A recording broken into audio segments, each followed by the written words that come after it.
Hey there, I'm Lyndsey Parker here for Musicians for Fire Relief. I'm here with Griffin Goldsmith from the acclaimed band Dawes.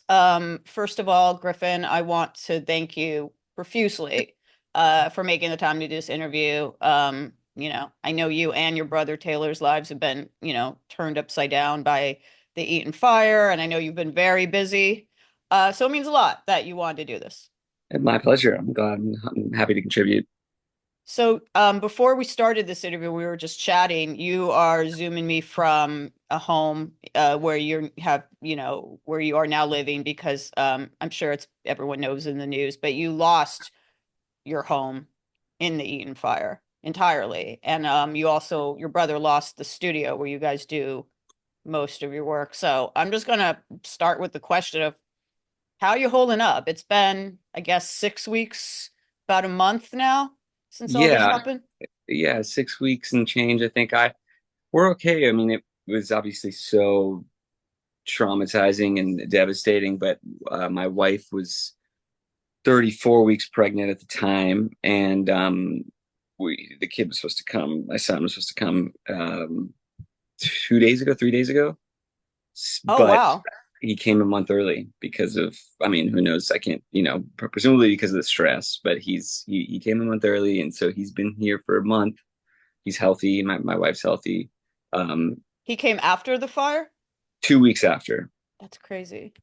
super crazy. So there hasn't really been like a moment to stop and just process. I mean, it's kind of I've just been processing as I go. I mean, it's been nonstop, and you know that really we thought we were going to have a month to kind of get this house that we're renting together, and we didn't. We had about 6 days, and then he came, and luckily like family on both sides were amazing and came in and like pretty much like transformed this house because we just didn't have any time for the nursery or anything like that. While we were in the hospital, they did that, so that was incredibly helpful. But yeah, I guess I'm okay for sure. I mean, after something like this, you really do value what's alive, and it's like distinction between what is important and what's not is made for you. I think it's that idea of like everything's impermanent. These are just things. It resonates with a lot of us, but it's not until you're slapped in the face with it that you're actually forced to embrace it in a very real way, and it certainly is true. But it's certainly not easy. I mean, it's like we're getting back on our feet, and time is our friend here, and so it's just been a lot. I mean, every day is 16 hours or more of just like going, going, going, going, and in a certain way, I think I thrive when it's like when you feel like you're in a pressure cooker, but yeah, it's the downside of, so the upside would be there's so much going on that there hasn't been a whole lot of time to like sit with it. And Yeah. my mind has just been on so many things that it's been okay. It's like I have other things to focus on, such as getting my family situated, raising this kid, making sure my parents lost their house too. So Oh, wow. we're Are all they just, are they okay? they're okay. They're with my brother. And so, yeah, there's just been a lot to handle on the other side of it. So that's been keeping me occupied. I guess the downside of that would be I haven't really properly like stopped to maybe process in the way that I should. I mean, I think everybody does this differently. Obviously, I'm devastated and was so sad, but I didn't really have the opportunity to like take a beat and process it. I just had to keep moving. That's actually a recurring thing that people have said. I've talked to two other people so far for this event that lost their homes. And yeah, they've just kind of been running on adrenaline. They've actually said, I asked one of them, what advice would you give to people who want to help? And they'd say, check on your friends who are affected, check in on them 3 months from now. Like, or, don't right now, like they're still in it, but like, you know, it's going to take a minute for it to all sink in. Yeah, that's sound advice. So, in the middle of all this devastation and tragedy, once again, my heart goes out to you and to your brother and to your parents and to everyone else affected. But there have been some positives, I guess. I hate to sound so Pollyannish, like there's a silver lining, but Sure. besides the fact that congratulations, is this your first child? So like you became a dad, Yeah, I did. Yeah, this is my first kid. and you've had Dawes has had some amazing opportunities because big theme of this whole event we're doing is the music community has really rallied for people who were affected by the fires, and they've really rallied around Dawes in particular. You've been Mhm. welcomed into these spaces that, I mean, is it fair to say you've maybe been welcomed into some spaces and events? Obviously, Grammys would be something we got to talk about. That maybe wasn't something that Dawes usually got to do. Totally. Yeah, I mean, it's certainly not lost on us that, Fire Aid or the Grammys, it's like like literally the biggest artist in the world, and then Dawes. And it's like we've had an awesome career, and I'm very proud of it, but we've never been in the conversation with the Grammys or I've never been on stage with Graham Nash and Stephen Stills or Joni Mitchell. And so to be like experiencing these very low lows and then simultaneously getting these calls and being embraced by the music community and propped up, it's bittersweet, the whole experience. That part of it's just awesome. It's been a trip. I mean, yeah, it's like, okay, I'm trying to figure out what the next 6 months looks like, and then we're getting calls being asked to go form a super group and open the Grammys. It's like, what is happening? This is all so surreal. That is crazy. I definitely want to ask about the Grammys. I know, and people should check out your social media too. There is a Substack you did where there's like everything that led up to the Grammys. And I don't really want to ask you, unless you want to talk about it, about the actual fire experience, because there's very detailed account on Dawes Substack about Mm. I mean, you're free to talk about it. I just don't want to re-traumatize you and No, I'm take you fine to through it. talk about any of it. Yeah. But yeah, so let's talk. I was at the Grammys, uh, Right. and very pleasantly surprised when I saw how it opened. But that all kind of was before that. Like I think the first kind of thing where you went back out and performed after this tragedy was the Jimmy Kimmel show. Mhm. How many days had transpired when that, and how did that come about? That was, I think, Jimmy Kimmel's first show back on the air after the fires. That's true. The amount of days, do you know the date of that by offhand? Uh, I can look it up while we It's all talk. good. I mean, it wasn't very long. I mean, like we bounced around. Night of the fires, we were in Chino Hills, just at a hotel.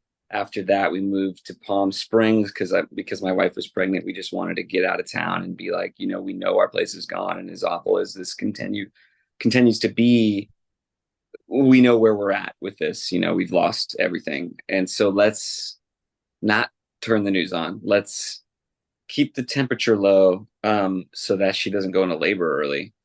Um, I'm sorry to interrupt you real quick, but were there concerns about her being that pregnant, and like was there any trouble yeah. about Oh, evacuating the house or about air or anything? Like were there medical totally. concerns? I mean, in terms of like evacuating, it happened so fast that it was there. I wasn't thinking about like the long term of it. But yeah, once it happened, we were like, we need to make sure you're not breathing this air and that you're not. I mean, it was impossible for her to not be stressed, obviously, but that we're not just living in this with CNN on or whatever or Yeah. KCAL 24 hours a day. So like, yeah, I mean, the net to in full disclosure, the night the morning of the 8th, I think we found out our house was gone, and we ended up in Palm Springs that night after kind of a hectic day, as you could imagine. And then when we got to Palm Springs, she started having pretty serious contractions. She was 34 weeks pregnant at this point, and we were like, "Oh man, this is." And we'd had friends with kids that were like, of course, we're so sorry, but like also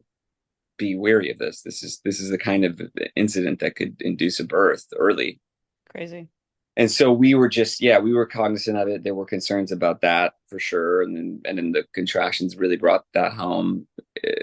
And that didn't happen. Luckily that day it did 2 weeks later. So yeah, there was concerns about that. There was concerns about the air.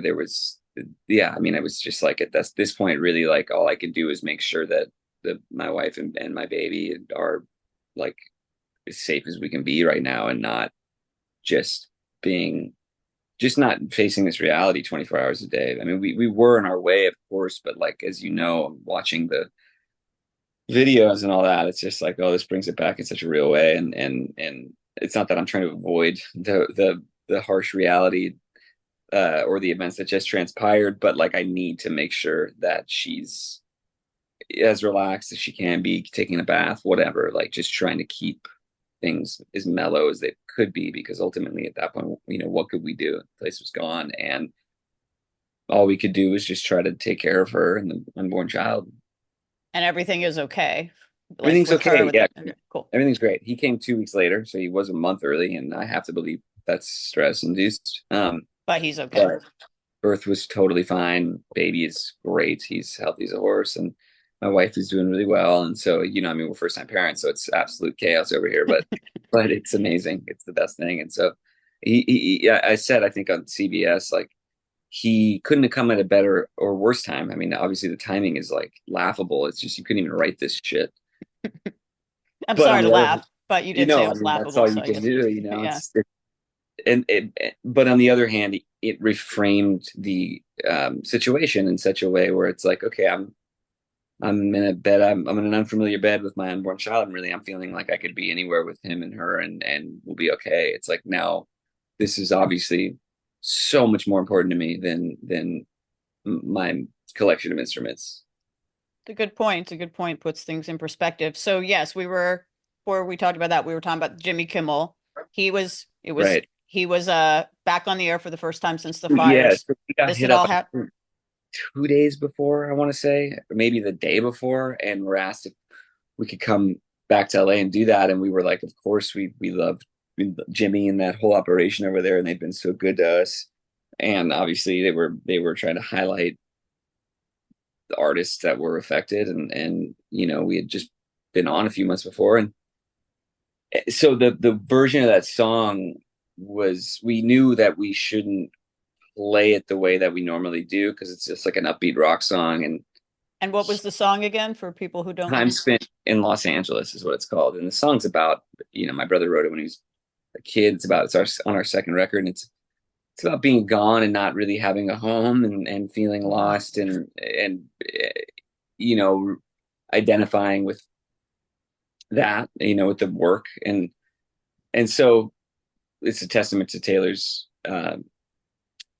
gifts. But like, this song is it means something completely different in the context of these fires, and so we knew that we had to treat it musically that way as well. It's like, obviously now this is a very somber, heavy thing, and so the arrangement we played on Kimmel, for anybody that would know, is totally different than the record. And we we didn't really have time to work it out, so we just kind of got to Kimmel and thought, and we texted a little bit before, and we were like, I think we should maybe play it in halftime, and he's got this riff, and so we maybe ran it 3 times before we filmed, and that was it. And that was just kind of how it came together. And so it was very, like, it wasn't premeditated. That was just kind of like, this is us trying to do this new sentiment justice.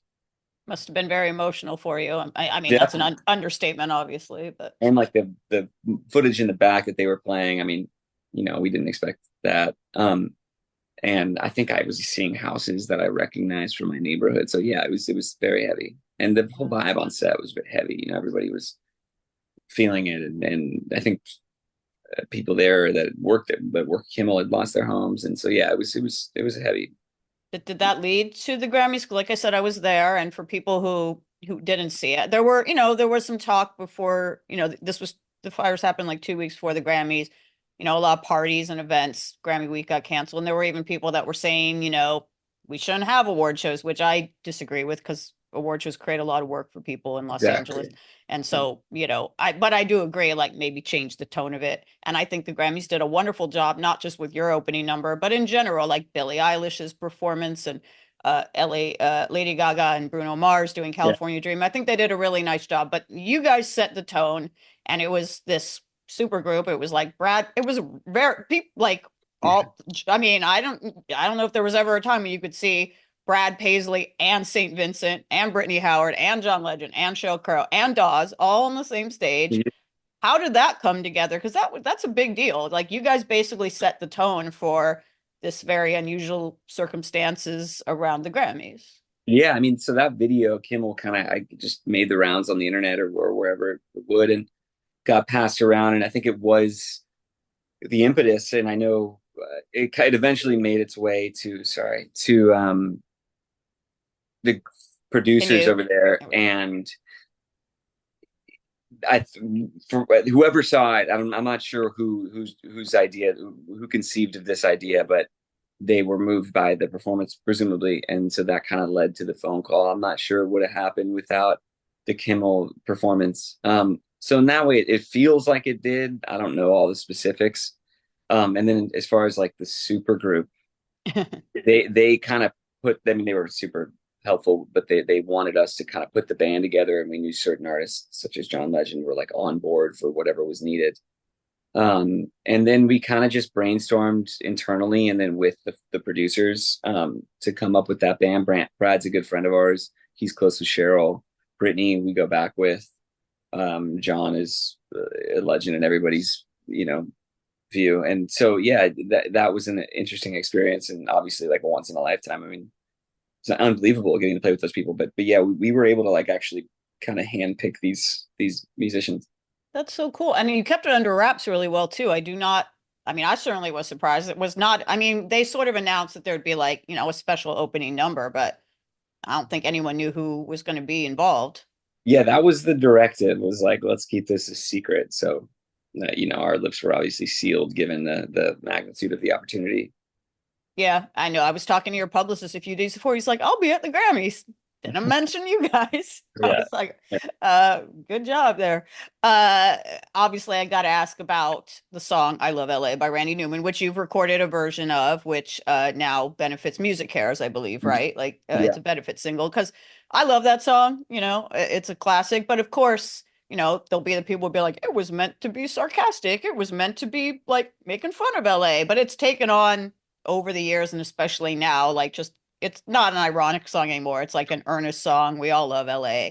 What made you Yeah. choose that song? There's many other songs, I guess you did you consider other LA songs?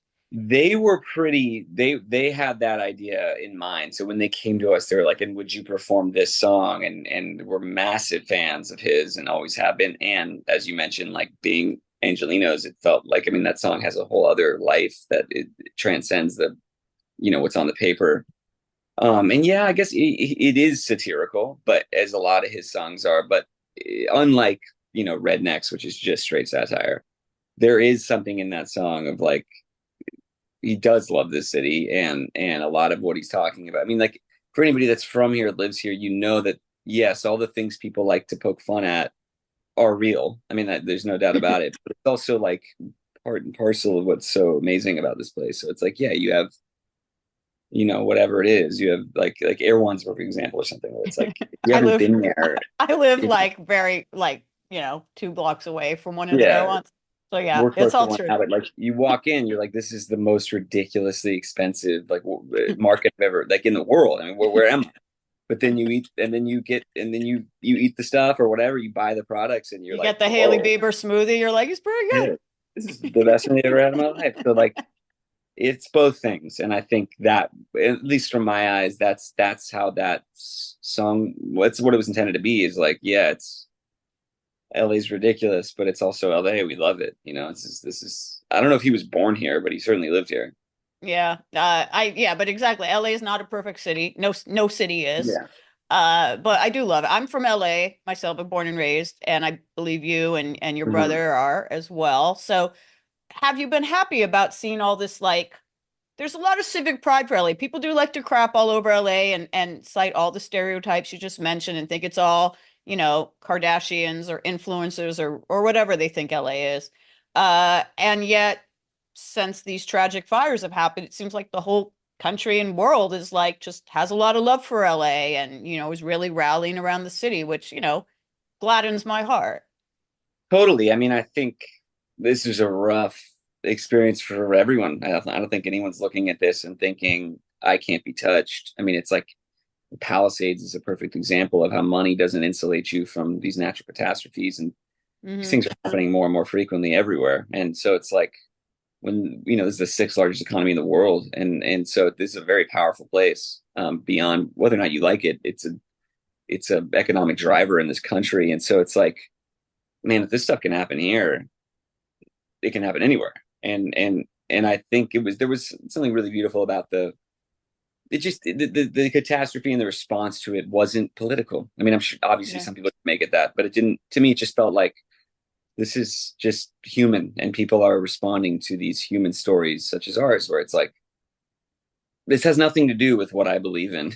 This is just some awful shit that happened to me and my family, and unfortunately, we're not the only ones. Of course, there's thousands and thousands and thousands of people that are dealing with a similar thing, and so yeah, in that respect, it was so hardening to think like people are globally like feeling for us right now because this is awful and it's foreboding, unfortunately, and it's like you would hope that if this happens in Wisconsin, or that the response would be similar. It's like we just need to, as human beings, we need to like try to help each other out, and this is an opportunity to do that, and people did, and it was really overwhelming.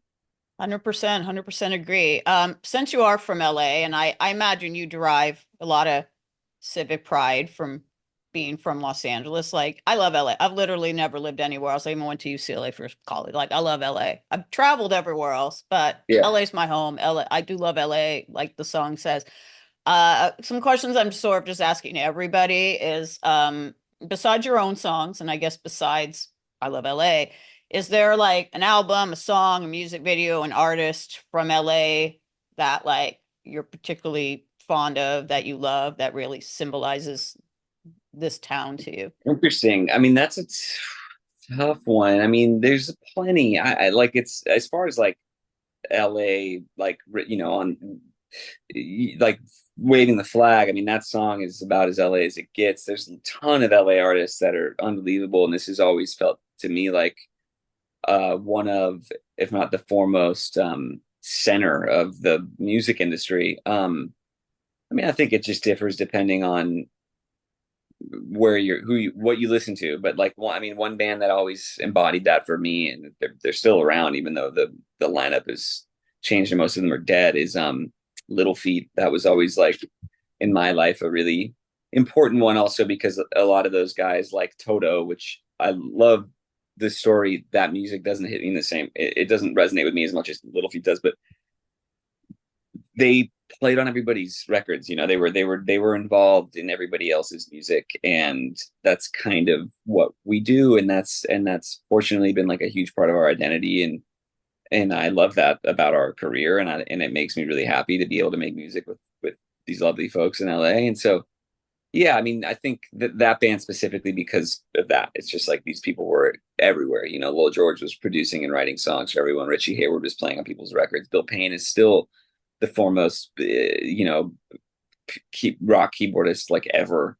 So yeah, I guess that's one. But in terms of like contemporary artists that are doing it and feel like they're from Los Angeles, I mean, there's so many. Our good friend Madison Cunningham is really one that's inspiring to me, and yeah, I mean that she's from here, and she's just unbelievably talented, and it feels to me like when I listen to her music that she bleeds it in a way that isn't explicit. She's not necessarily name checking the city every song, but like I just get that sense of, there's a way that drummers play that they're from LA and then there's a way that the drummers from London play, and on and on. And I feel the same with the songwriting.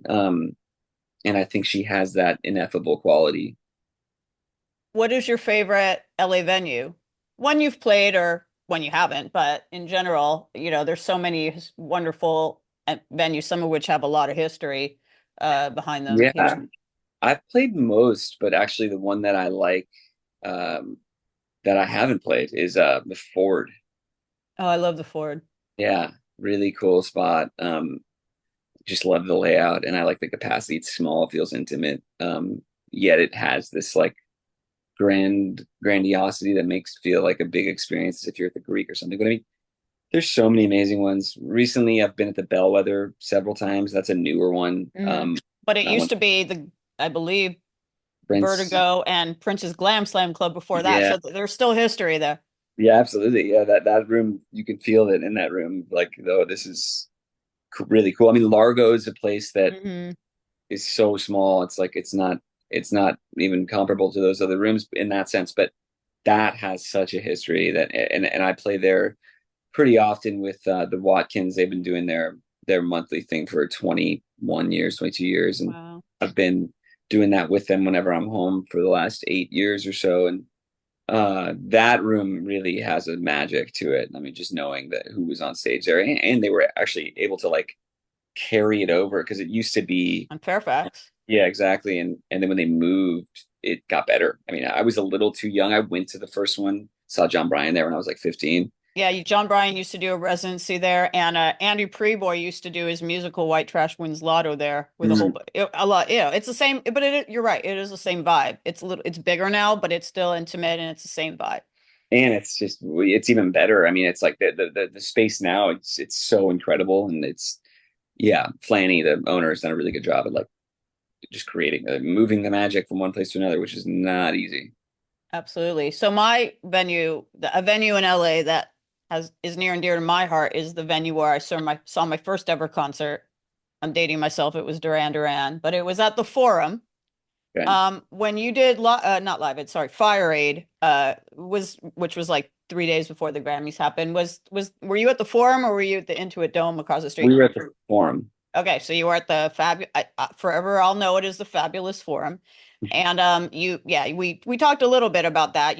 Dawes has shared some stuff on social media, like, no big deal. You're just hanging out with like Joni Mitchell backstage or whatever. Like again, that was like everyone was involved with that. And you were invited to that to be part of that circle. And that was for the Grammys. I got, ask you about that. I forget, sorry, because I know there were two concurrent bills going on. Who was like at the Forum with you? It was kind of I mean, there was so many artists, and to be totally honest, my son was like 4 days old. Wow. So once we did our thing, I went home because I needed to. But it like Anderson .Paak and Dr. Dre were right before Joni Mitchell, and so we sang some backgrounds with Joni before doing our own song, and then a few others, one with Stephen Stills, and then one with Graham Nash and Stephen Stills. So I'm on stage, and the stage rotated around. So it's like if whoever was on stage, the upcoming act was on the back half of it, and so they were doing California off of the Chronic. Um, Wow. and so it was such a trip to be standing there with Joni, waiting to be rolled around and to hear and to go from that, like dynamically, that tune was like so heavy and amazing and hitting, and everyone's freaking out, to then turn around and go really quiet the other direction into Both Sides Now, and people were so in it. And it was dynamically, it was one of the most wild transitions I've ever seen. But yeah, that was notable. And then we did our thing, as I mentioned, and I didn't know this till after I was doing an interview like 2 days later, but that was the first time Graham and Steven had been together since the band broke up in 2015. Wow. I I didn't know, realize that either, actually. I knew it had been a minute, but I didn't realize had been that long or that it was and the first time. I think it might have been the first time they'd seen each other. I can't say that for sure, but we were like there when they said, like, hugged each other and said Wow. hi. And then we posted this on our Instagram, but backstage there's rehearsal of us like singing Teach Your Children with them doing the Crosby stuff. And it was just so surreal to be like, I sang Helplessly Hoping at a fucking talent show in high school, like this is insane. This is stuff of dreams. So yeah, that was another really surreal, unbelievable experience. And we were actually just back at the Forum a few nights ago, sitting in with Nathaniel and Rateliff. Oh, cool. Yeah. Yeah. I think yeah, someone who's involved with this event was there at that event. Yeah, the Forum is, yeah, it holds a lot of, I get excited even just like driving up to it because of how it's shaped. They didn't Yeah. change. It's obviously been renovated over the years, but it still has that iconic kind of 60s, 70s spaceship Yeah. looking shape when Okay. you drive up to it. And, venues and just places, hold so much memory beyond, uh, what the wood or the cement, like, Absolutely. Yeah. things aren't just things, they hold memories. It's part of Uh, why this whole catastrophe is so sad. It's like that driving around Altadena now, I don't know if you have, or Palisades, but it's gone, and it's just such a trip. That's the hardest part, is less like, wow, look how gone that house is, and more just like that's everything to someone. I mean, that's that, like the amount of like memories that are lost to everyone that's involved. It's just so heartbreaking, and to think like house after house after house are burned down, and every single one represents someone losing so much more than just the materials. Yeah. Obviously you were in Altadena. Yeah, it happened in the Palisades and Malibu and other places as well. Yeah, But my Alta, actually my house, my sorry to interrupt. no, The go ahead. house that I grew up in burned down in Malibu the same night. I didn't realize they were in different locations. God, that's so crazy that, I mean, I know, yeah, small world. My parents didn't own it anymore. They were around the corner from us in Altadena. okay. But yeah, really wild, full circle. That is really crazy. What I was going to say is Altadena is in particular like, a lot of musicians live there, a lot of creatives, a lot of artistic people.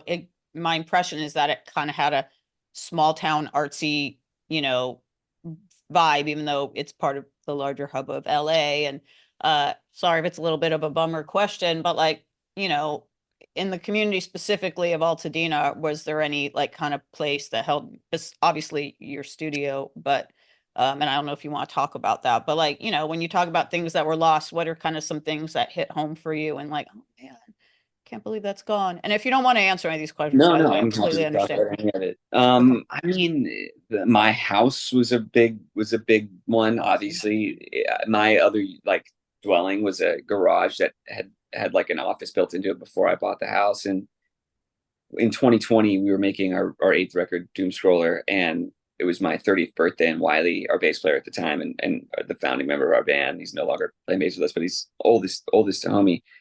He said I had some property a few hours out of LA at that time as well, and he said, "Give me like $1,300 and leave town for like 5 days, and I'm gonna like build you the sickest 30th birthday gift imaginable." And so I was like, okay. So we left, and at that point, the other 3 quarters of the garage were just my all of my drums and recording gear, all just on the ground. Like no there was no organization at all. So he went in as I was gone and he built out this room. And there's pictures of it around, but there was a video years ago, 2020, of me walking in and doing like the grand reveal. But he essentially just like hooked up this room. He put pegboard everywhere, I had 300 plus pieces of percussion I've been collecting for the last 20 years. He hung all of it. He put the mic stands off the walls. He hid the wiring. He had it dialed. He racked up all my gear. So that was a really amazing, like such an unbelievable. What he did was just was such a gift. And Wow. I then figured I have to match his level of organization. So I racked everything in the garage and got that really dialed in. And that was like a lot of all my session drums and just my collection at large. And during that time, his wife was there with him all day because it was November and it was so nice out. Altadena was just perfect. And she would sit out in the yard and we had this little table and she would sit and just do her thing. And they were kind of looking for a house at that time. And after that, she was like, I love this neighborhood. I want to live here. So she went around with just notes because the market was so crazy at that time that it was just hard for anybody to get a house. And if a house went up for sale, it would go for 20% more. So she went around with notes and dropped notes in people's mailboxes saying, "We're looking for a house. Would you ever consider selling?" And the only person that responded was a block and a half away from me. Wow. And they ended up buying it. And Wiley, acting as a contractor, in 100 days rebuilt the entire thing. And it was so incredible. And it was from his, inside his mind, he manifested this amazing place. And they lived there for 4 years. And so that all hurts. It's like there's so much history there for me. And Yeah. that space was my dojo. I spent hours and hours. I mean, I spent days of my life in there. It was such an inspiring place for me. And yeah. And then obviously the studio was built 3 years later, and that became my home base for Dawes. And I was just there every day. I was just learning things and working, and that was really getting lived in, which is what it needed to get the requisite vibe. And I really feel like we were getting there. Like we had a session the day of the fire and we left at 3:30, and I remember thinking like, oh, we had our friend Mike Viola who's helped us produce our last record, and he's just an endlessly talented dude, and he's the perfect guy to come into a space that's not his own and make it amazing. And so he had come in for the first time and worked with us there, and it was just it was all happening. It felt like, oh, this is coming to life in exactly the way that I envisioned, and it's finally getting that thing. Like we're working in here all day every week, and it's collecting the vibe from everybody, and it's now becoming the space that we always wanted it to become, slowly but surely. And then day Breaks later, last it's gone. That breaks my heart. I don't know if you were about what you were about to say, but when you said you left at 3:30, did you say the day of the fires? Yeah, about I left the studio around that time. Yeah. Did you at that point, because things were moving so fast and no one could have foreseen what happened? Like, did you like were you worried at all? Like, or did was at that point everything seemed like sure, did you have any inkling like that this place or Hmm. Altadena or LA was in any sort of danger? No, I mean, I certainly not to that extent. This is a pretty insane anecdote I'm about to tell you. But so I left. I was going up to my house to grab gear to go load into a studio around here in the valley because I was starting production rehearsals the next day for a week with Bright Eyes, and Oh, I I love Bright Eyes. same, and I played on their last record, and I was going to go out and do 2 weeks of shows with them, and so my plan was because I had session work, and my plan was I could do it, but I'm going to do it in the mornings. I'm just going to get in there and load in today, and then I'm going to knock it out because the setup takes some time. So we're going to knock it out of the way. And on my way out, I'm getting a text from my mom. So my wife and I have been fostering our niece, our 15-year-old niece, and my mom had taken her dog, this little Chihuahua, and my mom's texting me, the dog got out. I'm freaking out. So I cancel my session. I get in my truck. I'm driving around Altadena to find this dog. Eventually, my niece and my wife end up in the car with me. And then, hour and a half, 2 hours into it, we get a call. We found your dog. It's been hit by a car and caused a three-car accident, and the dog's dead. Oh no. So, I mean, it's unbelievable. I'm so So we go sorry. on. I thank you. I mean, it's literally like if you wrote this in a script, yeah, they feel like producers would be like, "This is way too Yeah, extreme. they'd This be could like, that never." wouldn't happen. That's Yeah, unrealistic. it's Wow, that's insane. So crazy. we went It and is. got this dead dog off the street, took it to the vet to get cremated, and then after that, my niece is such a trooper, such an amazing human being, but she's feeling it, of course. And so we Of go to course. my mom's house. My mom's also she feels horrible. She feels so guilty. So we go there to just try to like reconcile and calm her down. And when we get there, it's about 5:30, 6 maybe, and my dad had the news on, and I knew there was a Palisades fire, but that's all I knew. I didn't know it was remotely like that. So at that point, I'm like, oh my God, this is very extreme. And so I'm texting friends that whose parents still live there, and I'm getting videos of PCH, and I'm like, this is so bad. And so I'm like, all right, my niece and wife are going to go home up the street for a bit. My parents are here. I'm going to go get us some dinner around the corner, and then we're going to come back here. We're going to keep an eye on this fire. And as I'm getting food, I got a text from like an Altadena friends group with the Watch Duty app, which everybody was using to monitor the fire, Eaton Fire. And then I click it and I'm like, oh my God, that's right here. And I step up of the restaurant and I look and I'm like, it's a mile and a half from me. I can like I can't see the flames, but it's really gnarly and it's right there. And then I get a call from my brother-in-law's mom, she's like essentially like our stepmother. And she's like, hey man, I don't know where you are, but I just left your house and the power's out and it looks like your neighborhood's about to go up in flames. So I get in my truck and start speeding home. I call my brother, no answer. I call my brother's wife. I say, get the kids out. This is what we're doing. You do you, but I recommend that you do the same. Call my mom because my dad's not well and he needs takes him a second to get into the car and everything. So get him out and go. And then I get home and ran in and just was in full panic mode and just got everything alive, my three dogs, my pregnant wife, my niece, and went, and that was it. And so I had no inkling, to answer your question, that was where it was headed. But pretty soon thereafter, it was like, this is crazy and we need to go now.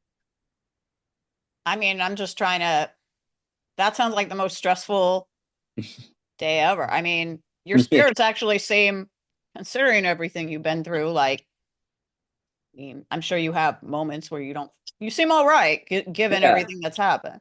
I mean, yeah, I've gotten that a lot. And it's like, I understand and I really empathize with people that, are struggling to even like put a email together. But I don't have a choice. I mean, it just felt to me like this is either going to destroy me or it's going to be an opportunity for me to see the light and be stronger and to create something out of these ashes. I know it sounds like a cliche, but I just had to embrace it in that way.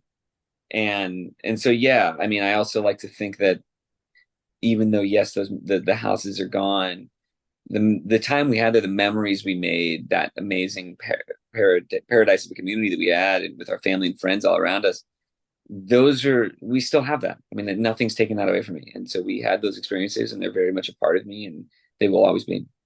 When you say create something out of the ashes, which obviously is metaphorical, but do you mean literally like is there music that either Dawes or in some other capacity you're thinking of making that might be besides obviously the I Love LA cover, that I don't know, might be inspired by this crazy whirlwind that you've been through? I'm Has it sure. galvanized your creativity, I guess is what I'm saying. Yeah, it's been hard to like get actually like work on anything because that's our studios are gone. So it's like I don't really even have a space to play right now. And as you know, I have a 1 month old baby, and I'm also trying to figure out what our long-term situation looks like. So I'm sure it will. My brother writes all the songs in our band, and I'm sure that the next record will reflect these experiences in a profound way. But as of now, it doesn't feel like there's been a second to do Yeah. anything other than what's required of us with the fire rate and contributing to the community in the ways that we can. But other than that, it's like February, March were kind of shut down anyway because I was having a kid. So unfortunately, I'm not really in a situation to be like actively working on our own music at the moment. I will get back there certainly. Okay. But right now it's family and it's dealing with insurance and lawyers and all that. And I'm working towards getting back to that place. And then there's sessions and playing on other people's records, but that's almost more escapist. Yeah, I mean, it's great that you've at least had some kind of escapist, Yeah. between Kimmel, Fire Aid, obviously the Grammys. Yeah. I Um, mean, that stuff didn't feel escapist because it was oh, like, okay. this is about the fires. But Fair enough. the Yeah. what I mean by that is like, I played on a Fits in the Tantrums record a few days ago, Oh, and cool. and that felt like, okay, this is not I'm not in that space anymore of like, how do we benefit the community? I'm just helping them work on their music, and that feels like great. I can fully take my mind off of what my reality is day to day right now for a few hours and try to get in the headspace of the artist and help them get to their achieved goal. Yeah, got it. That makes total sense. You've been so generous with your time, and I know you have so much going on, so I don't want to keep you much longer, but what advice would you have for other people, whether they're musicians or whether they're in Palisades, whether they're in Altadena? Because like I said, people who've been affected by those fires, you have this positivity about you that, as you said, there's some people who might have trouble composing an email, getting out of bed. I don't, I know it's maybe a little bit of a trite question, but like, what can they do if they're feeling very overwhelmed by what's going on? I think one thing that I've been experiencing is like before this, so much of my identity, so I thought as a musician, was wrapped up with the gear that I had. As stupid as that sounds, it's like part of my thing was that I have these things that sound this way and they can help me get to the finish line and they can help inspire other people to perform a certain way or whatever. It was such like a cheat code in the studio. And I think there's validity to that, but I have to remind myself like I still have the goods. Like yeah, my shit's gone, but like I'm still the one that makes the music. And so I guess that there's a larger lesson maybe to be extracted from that, which is like you're still you still have your family, you still hopefully have everything that matters in that way. I mean, obviously, some people lost their lives in this fire, and so not everyone is fortunate in that sense.